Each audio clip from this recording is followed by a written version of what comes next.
Ding dong. People seem to be finding their way back here, so Yay. that's a positive sign. I like beating the system. If it logs back in, we just call the meeting and be like, all right, you guys got it all figured out. We're done.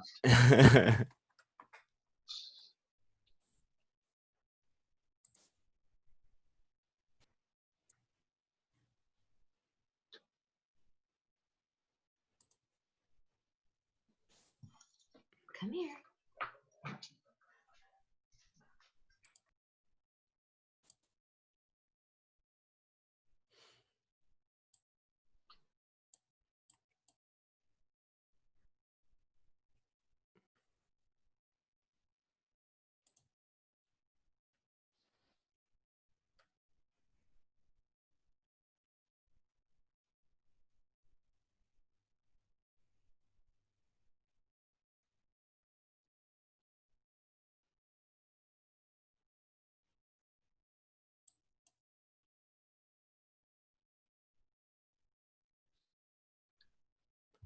Well, this might have given a polite out to people who felt they were late for dinner too. So we will have the recordings of this. So if folks want to come back and look at it later, we can make that available. But I'll continue admitting folks, Trevor, if they come in. We can probably push through here. Yeah, no problem, especially since it's recorded. That's a good idea. So inexpensive system, as you notice, if you've used Zoom, it doesn't take a ton of software. I know there was a lot of updates as we were beginning, but you don't have to be changing your software all the time. There's not a lot of updates. It's, use it once and it's on your computer, and it makes it using it really easy. And most of the stuff that you have already, if you have an internet connection and a web browser and an email server, you have almost everything you need to do to communicate using your computer. So not an expensive way to keep in touch with people. So the first disadvantage, the way I think about this is that my kids had to do the online school thing for the end of the year, and each one of them had to get a device. So I had two on tablets and one on a computer, and they learned to do other things on their tablets and computers. So while they were tasked with having homework to do, they also were screwing around a lot and doing things that they weren't supposed to be doing. So while it is cool that you can access the information and do the things on the network that you're supposed to be doing, it also gives you things to distract you, which I can say that when I'm not moderating a Zoom meeting, I'm also guilty of having other information on my other screen. The other thing is that, like, if the system's not working, like there were days that the teachers couldn't post the assignments on time or when they were supposed to. And so when they can't post the work, the kids can't do the work, and then it just trickles down of like, okay, well, what is my kid supposed to do all day today if the teachers can't post their work? So if you're relying on it for a form of communication, it can become complicated. So users can become idle, whether they're choosing to find other things to do or because the network or the system isn't set up to be successful all the time. There are some security difficulties. Colin, I meant to send you the article today, but I was a little busy, so I might have got sidetracked. But Forbes posted something about Zoom today, that Zoom meetings would no longer be encrypted if you didn't have like their most expensive membership, because there hasn't been a way to verify the identities of people that just log in with an email. So not to say that they're spying on all of your meetings, but they would, or the FBI would have the ability to, in case you were holding a Zoom meeting that had, I don't know, questionable material and the FBI wanted to track it back down, unless you have the supreme membership for Zoom, your information is not encrypted when you're holding a meeting like we're holding today. So there's a lot of people that would be using a computer network and get to share their files. That means your security is at risk. When you start putting information on the internet, it's always risky. I know one of the things Wes likes to say is about, if you do online banking, then checking your online bank account every day is something that you should get in the habit of. So if you have access to your banking information, you should probably take a look at it every day to make sure that things are in sync. So there also could be illegal activities that would occur, which you would need to be careful about and aware of. So I haven't seen too many stories, but I know a lot of organizations that I'm a part of are starting to do Zoom meetings that require a password to get into. And I haven't heard the stories, Colin, I don't know if you have, but about people that are basically like crashing Zoom meetings or showing up and logging into Zoom meetings that they're not intended to be a part of. So yeah, that's been a lot of the questionable security stuff for Zoom that I've heard coverage have been mostly in the category of hijinks and practical joking, but they do expose a certain level of openness. You know, Zoom was not a very big company prior to the pandemic. And so they were experiencing what we in the industry would call security through obscurity, that they just weren't a very big target. But then all of a sudden, within the space of a couple of weeks, everybody and their mother was using Zoom. And so people started basically just trying to try random URLs for Zoom meetings to see if they could join, and things like that. Now, if for something like this conversation that we're all having today, obviously I don't really care if somebody intercepts this. I'm not giving any state secrets away here. But if you are doing a business meeting or you know, even discussing something with a relative about legal or medical matters, it's just something to be conscious of. There are some encrypted video apps out there and messaging apps that do not require a payment, but you know, sometimes talking on the telephone is your best bet, or even talking in person. I like how all of our technology classes always come to like, you know, it'd be better if you just knocked on the door and went to talk to the person yourself. Well, that was a lot easier advice to give before there was a global pandemic, but right.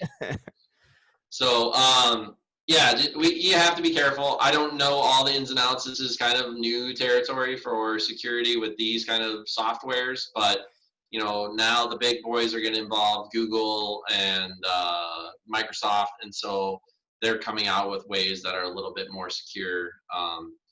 So some of the things I mentioned, again, these are just some of the disadvantages, that if a computer's network or main server breaks, the entire system goes down and is useless. So if Zoom wasn't working and Zoom was the way that your business decided that you were going to communicate, or if Zoom was how you communicated with somebody across the country every day, and all of a sudden Zoom stops working, it's really difficult to continue to do what you were trying to do. There's not always a backup for the one way that you knew that you were going to do it. If a device along the way fails, that can also cause you to have problems. So, you know, you've got your computer, you've got your router, you've got your modem, the other person has that too. It's been a big thing in the news today, and I'm really glad that we switched from T-Mobile, but I heard it's affecting all the networks, was that T-Mobile, Verizon, AT&T, and somebody else were all having major outages today. So that's another thing where it's like, if you're dependent upon technology to pass information and the network fails, it makes it very difficult to do what you're trying to do.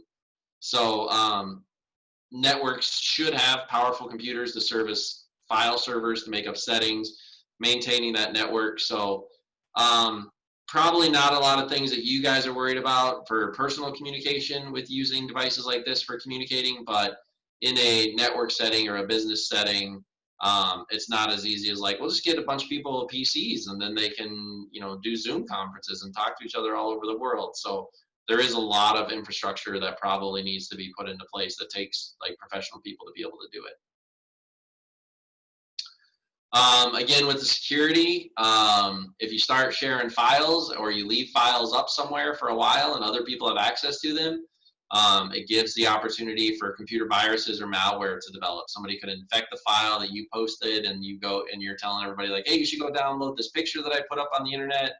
And somebody happens to have infected that and attached it to an executable file, then everybody you know that's clicking on that picture is now getting a virus that you knew nothing about. So there are instances and stories that files that have been stored off-site or shared can be corrupted due to computer viruses. So just something you need to be aware of if you're sharing files in the cloud or via Messenger, etc. Right now, there's just not a lot of policing, which is good and bad. You don't want, the man listening into everything that you're saying all the time or have access to everything you're saying all the time. But because there's not a lot of policing or reinforcement on it, then people like to do bad things or they do negative acts. So like Colin said, right now it's mostly a lot of hijinks, but that's kind of how like hackers and stuff started, and now they're using Bitcoin to hijack your data and other more nefarious purposes. So it all starts as like, oh, let's do this for fun and games until somebody figures out like how to make money from it, and then it gets a little bit more dangerous. So internet connectivity can just cause undesirable behavior amongst people that don't have the control to do what they're supposed to be doing when they're using the internet. So there's just a lot of distractions that makes it difficult to have really good communication or dialogue one-on-one like this. You have online games, humor sites. People could be tempted just to be doing other things while they're supposed to be in a conference. Instant messaging other people, file sharing with people that they sharing information or things that they're not supposed to share. Mostly this is work related. So using your computer to communicate at work, but not using it for the things that you're supposed to be doing it. So even if people write up policies, it doesn't always work. Hard to enforce. But here, back again, just kind of to outweigh the advantages versus the disadvantages. So while it isn't real communication, the speaker is not developing social skills. Again, like when I'm teaching this class, I really enjoy being in front of you guys, and I understand why we're not, Mike, but I really enjoy being in front of it because I can kind of tell when I'm looking at you guys what you're understanding and what you're not. And while I can see Bob's face in there, hi Bob. Some people click off the screen that I can't really tell. Are you engaged? Are you getting it? Do you have that confused look on your face? Do you have that light bulb look above your head? So this isn't, it's an artificial social interaction, which makes it difficult, especially to gauge your audience. It makes it easy to pound through slides and for me to just read everything I wrote, but it makes it hard for me to feel like, okay, are you really understanding this? Should I be moving faster? Should I be moving slower? And those are necessary skills. People need to know how to interact with each other face to face. This is what makes it important for people to understand how to work in any kind of relationship. So online communication doesn't have to be based in truth. There's no way to tell, like Colin was saying, Quora has a great way of people listing their references and why they're experts in that field, but you could get an email that says, sign up for my Zoom conference where I tell you how to lose 20 pounds in 20 days. And I'm a expert, and they have 100 little letters after their name that make it look like they're important or know what they're doing. But many people have been duped or worse by deceptive communication, whether it's online or in one of these meetings. The most effective way of personal communication is two-way communication, which both people are able to express themselves. So that's that interacting back and forth one-on-one. And I think it gets more difficult. I struggle with Zoom conferences and trying to look at all the faces of all the people involved. And like I said, it really causes me anxiety to do it in a social interaction. I don't mind doing it one-on-one, but I do find it difficult because I don't feel like I'm doing my best job if I'm interacting with a lot of people all at once in an online forum like this. But it makes it hard for me to read tone of voice, inflection, body language, a lot of non-social or non-verbal cues that are difficult to read over the computer or through a screen. So any computer communication that can do that is effective is effective, but not as effective as doing it face to face. So just some advantages and disadvantages, thing to think about when you're trying to use these kind of communication tools. But If there are extenuating circumstances like we faced with this pandemic, which make in-person communication impossible, then using technology for communication is a great idea. But if you have the opportunity to do face-to-face, it's a lot more effective. So it is a useful tool. It's great for businesses. It's a great way to send out information that's needed by employees, or if you're having a family gathering or you need to coordinate a bunch of information really fast, it's really good. But not my most ideal way to communicate with people if you had another option for in-person communication.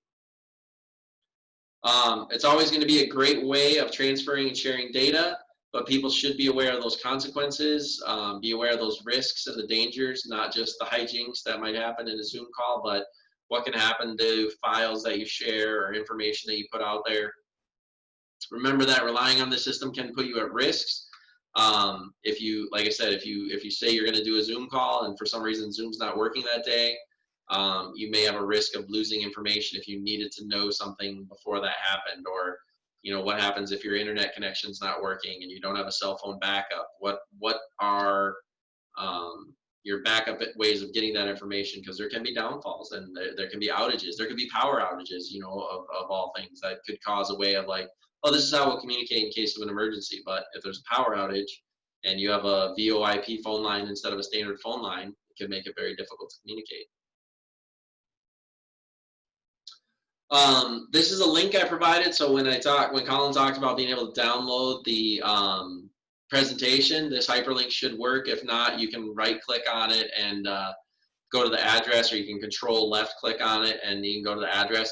And it's just a really neat article that talks about how in a few years, they say men will be able to communicate more effectively through a machine than they will be face to face.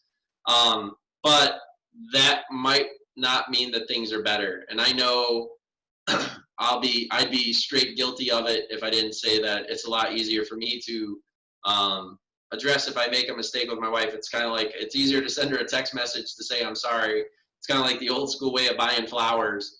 I spend a lot less time going to the florist, but I do spend a lot more time sending text messages or ways that I don't necessarily have to communicate face to face, especially if I make an error or mistake.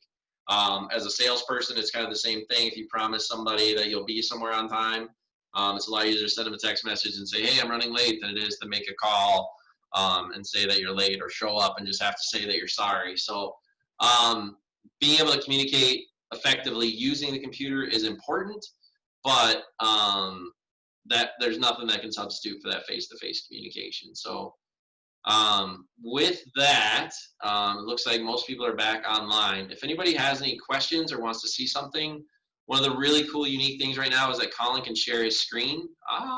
You can shut down the presentation if you want, Colin. Colin can share his screen, and obviously he's hosting the Zoom meeting right now. So if you wanted to see, what the steps are of starting a Zoom meeting or setting one up, we can show you that. If you wanted to see email, Outlook, other ways of communication, we kind of gave you the 50,000-foot overview picture of what online communication is and what you're capable of. You're all doing a fantastic job of being on Zoom. You're using great Zoom etiquette. You did a great job of, we had to log off and log back on. We faced that little bit of a hiccup, but you've done a great job reconnecting with us. So we have some time, and you have Colin and I at your disposal. If you'd like to learn anything, you can either unmute your mic and ask, or you can ask it in the chat session, and we'll be glad to try to show you something you'd like to learn. We're not cell phone experts necessarily, but if you have questions about how to use your cell phone to do stuff, we can share that as well. Yeah, Trevor? Yeah. Bob here. Hi, Bob. Why did it kick us off about 3 times? So there's a time limit on Zoom. Yeah, three times, and then I had to reconnect again. Okay, so yeah, it kicked us off after I think 45 minutes, which is just, it's kind of Zoom's sample that they like to give you to be like, here, try it, and then here, pay for a membership so that you can do your meeting as long as you want. There was a while, like a couple of the other presentations that we've done, just because I think they're being sympathetic to the pandemic, they let us extend the meeting for a longer period of time. But I don't know. I only got booted once and then was able to reconnect right away. But that's one of those things where I don't know what could have caused a second booting. It could have just been bandwidth, or maybe Colin didn't fire it up as fast as you can reconnect. Colin, any other technical solutions maybe for that? Yeah, I mean, I did see you pop in and out a couple of times, Bob, and I would imagine that probably has to do with your bandwidth, how much internet speed you've got at home. Because at a certain point, if that's, oh, there he goes again. Oh. At a certain point, if you don't have enough internet speed, the program is going to pick up on that and basically just give up the ghost. Yeah, I feel bad because I think that just happened to Bob while Yeah, I he's see asking that. an explanation. He's stuck. So probably has something to do with the speed at his house. Oh, there he is. Maybe. It seemed to have just kicked me off again. It stopped everything, and that resumed itself without me doing anything. But yeah, I think maybe a low. Oh,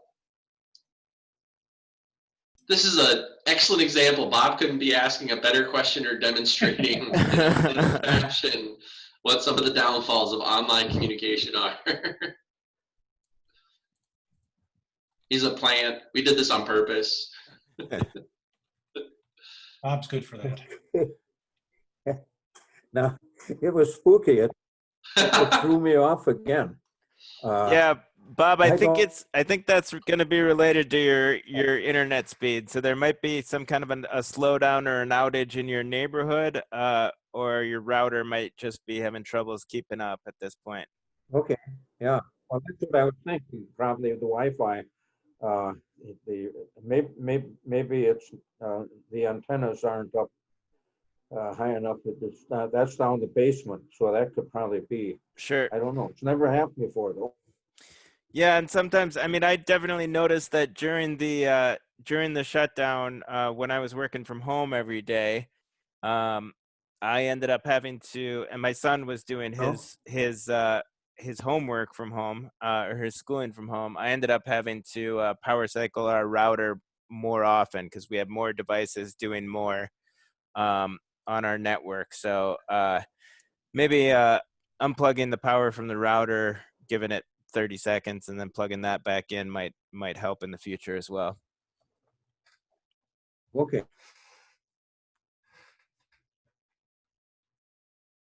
On the computer also. Now I suppose they're not doing schoolwork, are they? Yeah, it's it's, if you imagine like a highway, when they talk about like bandwidth or like a tunnel, you can only have so many things going through that tunnel at the same time. So if you get a really popular day, I mean, for us in our neighborhood, whenever the Vikings kickoff was about to start, it was just like everything would get real choppy. We'd always try to watch the football games online because we don't have cable. And when the bandwidth would just get eaten up by everybody else that was trying to watch a football game or something else. And then the other time for us was always like Friday nights, right about 7 o'clock, if people were turning on a movie in our neighborhood. And if everybody turned on their movie at the same time, all of a sudden ours was really choppy. So you just don't quite know what's going on. Yeah.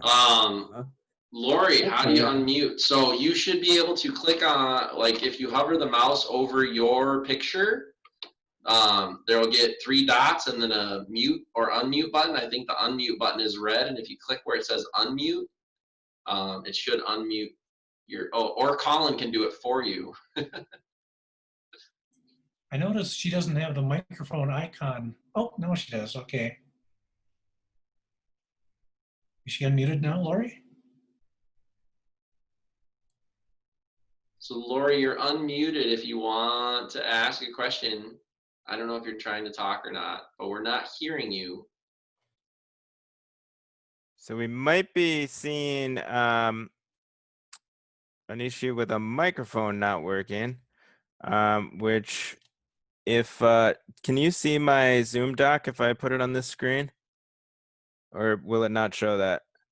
I can't, there's nothing on the screen right now. The display is just your desktop right now. Oh, wow. Yeah, okay.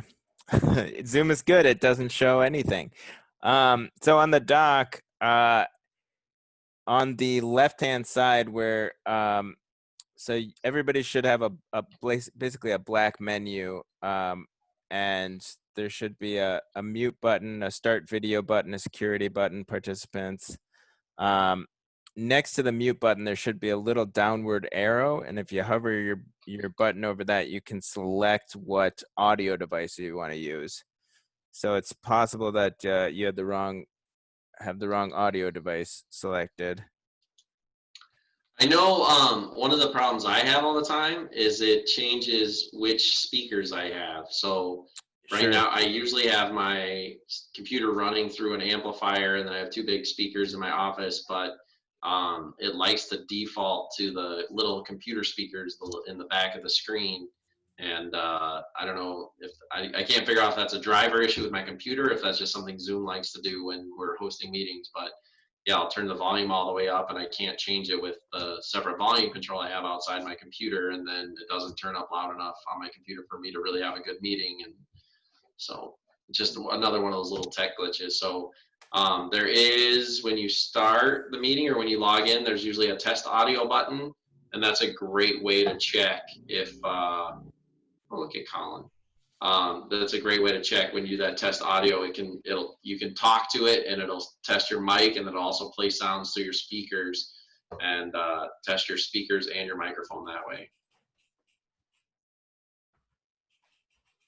But yeah, Lori, that's actually a great question, because I think about 2 months ago too, Colin and Wes were telling me that like the #1 service call that they went out on was people like not knowing how to do Zoom, and I think they were solving it by saying first you have to click unmute. So it's not real intuitive, and it's a little tricky. And the worst part is every software is a little bit different. So Google and GoToMeeting do it a little bit differently than Zoom do. So you are unmuted, but you might need to test your microphone at some point.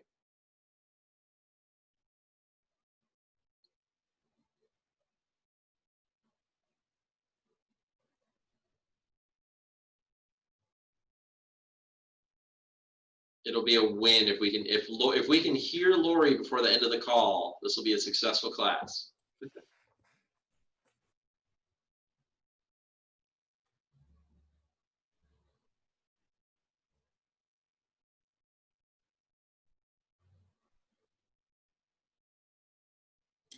Well, she has been multitasking because I already exchanged a few emails with her during the meeting. Okay.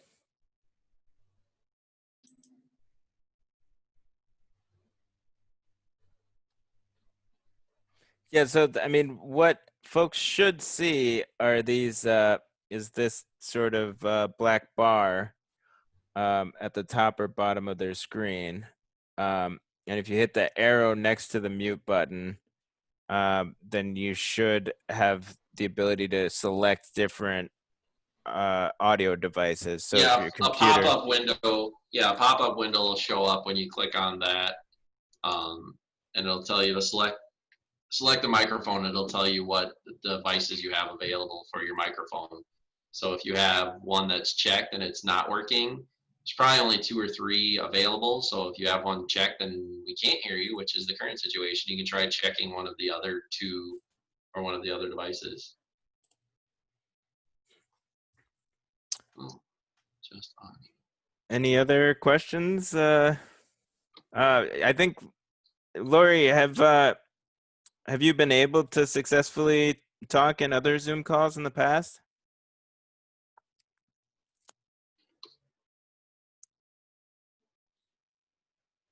Let's see if she replies in the chat here.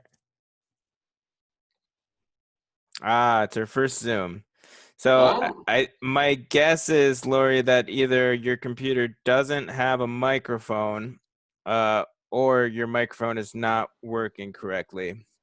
In which case, I would recommend you can get a USB webcam for fairly cheaply. You can buy them buy them online through Amazon or at you know, Office Max or Best Buy, and they'll plug right in, and they have microphones and cameras built right in. And usually, if you have one of those plugged in, Zoom will default to that when you start. Colin, is it possible for you to share the settings screen or no? It won't allow me to show my anything in the Zoom app. Okay. Through the, because they assume that people don't want to see. They want on your screen. Well, I think they assume that people don't want to actually see the Zoom stuff. They want to see everything else, right? Right. Because I was just thinking, I mean, there's the settings too before. I mean, if you have a camera and you've been doing stuff, there's just a settings button on that bottom right corner of your screen. If you're on a Windows system, which I'd assume you are, and you can click on that bottom right corner outside of the Zoom meeting, so on your desktop, and go to your settings. Or if you hit the start button, you can go to your settings. Or if you have the search bar right there in the bottom corner of your Windows 10 computer, you could just type microphone and you would probably get some ideas. Yeah, I could see your search window when you did that, Colin, when you hit the start button. If you hit the search, can you type microphone? Yeah, I'm using two screens here though, and so my search shows up on my right screen. I can change my screen sharing here. Okay. And we're running out of time again.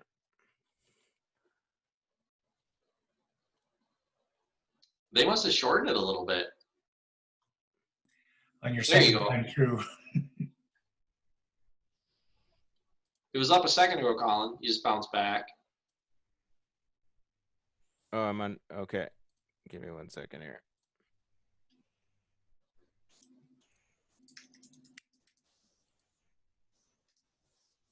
So, yep. So there's settings and then microphone. So set up your mic. You don't want to set up for speech recognition, right? No, you would just want to do. I don't know. Actually, I'll just show you where. If you go to the settings menu, so if you go from the start menu, click on settings, and then from system under sound, you'll have output and input. So a microphone, your speakers would be your output. These are my headphones here. And we can't see that you're wearing headphones, Colin, because you don't show us your camera. All of my cameras have duct tape over them. And then my input here is my microphone device that's connected to my headset. And that's the only microphone on this computer because it's a desktop computer that I'm using. And seeing that blue bar go across is the indicator that the microphone is picking up your voice. Yep. So that would be where I would start to double check and make sure that that I've actually got a web or a microphone built into my computer and that it's being picked up. But otherwise, a USB webcam is probably the way to go. It's the cheapest, easiest, most headache-free way to get audio and video going. Yeah, plug and play. They're pretty simple. Yep. Any other questions? I think we got about 6 minutes left here. One question from Bob. Mm-hmm. Yeah, Bob, go ahead. On the pictures now when I'm talking, I'm moving there. It's getting everything. But Trevor is not moving. Mike is not moving. Why is that? Why is it picking up everything I do here? I think it's coming back to internet speed for you, Bob. Because you're moving just fine for us, like when we watch you. But there was a note. Oh, he's gonna glitch. Was unstable. My internet was unstable. Yeah. Yep. That's a notification you'll get if your bandwidth is low. So yeah, it takes a lot of internet speed to be able to show all the images, especially in a big call with lots of people and lots of things moving around. It takes a lot of Yeah. bandwidth and speed to keep up with that. And so if you're not getting the most efficient speed, then we're not going to look like we're moving, and nobody else. You're going to be able to see you moving because that's local, but anything that's coming through the internet for speed wise isn't going to show up. Was stable, then all you guys would be moving, I suppose, huh? Now Mike's moving there, yeah. So is I think turning your router on and off after this call would be a really good idea for you, Bob. That'd be a good start. Just finding the power and unplugging it, waiting like a minute, and then plugging it back in. And it should all reboot automatically. You shouldn't need to change any settings or anything. okay. Yeah, good. Thank you. Yeah, that sounds. It's a good evening tonight. Thanks, Bob. Good seeing you. Yeah, good to see you all too. All right. Do we want to wrap it up there? Mike, is there any announcements you want to give? Like, might this be in person next month, or is that all still up in the air? Well, it's all still up in the air. We just don't know from day to day. When things supposed to start to get opened up a little bit more, we did open the VAC today for exercise fitness activities, but it's going to be 10 or fewer, which usually is okay here. Mm-hmm. I was going to mention to Lori to send her to our website, because last Wednesday we had a Zoom, what I call the practice meeting, just where we got everybody online and then went through all of these features and everything. But I see that one hasn't been posted yet. So Lori, if you're still here, yeah, it looks like you are. I will send you a link to that video tomorrow. That might just help a little bit getting through some of the stuff. But if your equipment isn't able to do things, that will be a challenge. And then, Colin, are you guys open yet, or are you still doing car side service? We are taking computers in. We are asking folks when they're bringing computers down to give us a call from the parking lot, and we'll send a tech out to grab the computer. But as of right now, the office is closed to the public, but we're pretty much up and running otherwise for everything else. Okay. So no walk-in business, but they do still provide support, and that's good. And we're still trying to do as much remotely as possible. So if you're having problems, the computer is still booting up and connecting to the internet, we can help you without you having to bring it down. But otherwise, if you do need to bring it down, just give us a call when you're in the parking lot down at the Hubbard building, and we'll go from there. And security tip, nobody else will call you for asking for access to your computer that doesn't have a good purpose. So unless you call Mankato Computer Repair with the specific need to ask them to connect to your computer, no one else should ever call you asking for access to your computer or asking for login information or any of that. So Microsoft won't call you, Apple won't call you. Yep. Nobody needs remote access to your computer unless you're calling a specific location and asking them to remote access to your computer. So, well, great seeing everyone. Mike, do you know, I'm bad at not knowing what next month is right off the top of my head. Do you know what next month's topic is? I was looking at that today, and I don't know if I looked at the topic. I just did a cut and paste of the information. Okay. Yeah. I kind of look at the calendar about a week out and make sure that I either have the presentation or need to get working on it. So, well, I'm pretty sure this is one that you've done before, so it should just be a matter of looking at and updating. Well, yep, and we'll always try to keep the information fresh. Feel free to ask Mike any questions, and he relays them to me. So if you have any information or anything that you want to learn about or read about or hear about or see in a presentation, feel free to ask him. Feel free to call Colin at Mankato Computer Technology for any tech questions, Mike for any questions at the Vine, and if you happen to have any commercial, industrial, electrical needs, I guess you can call me at work too. So. All right. Have a great evening, everyone. Get out there, enjoy the weather. Make thanks again for all your work. Mike, thanks for making it possible. Appreciate it. Thanks, guys. Thanks. Take care, everyone.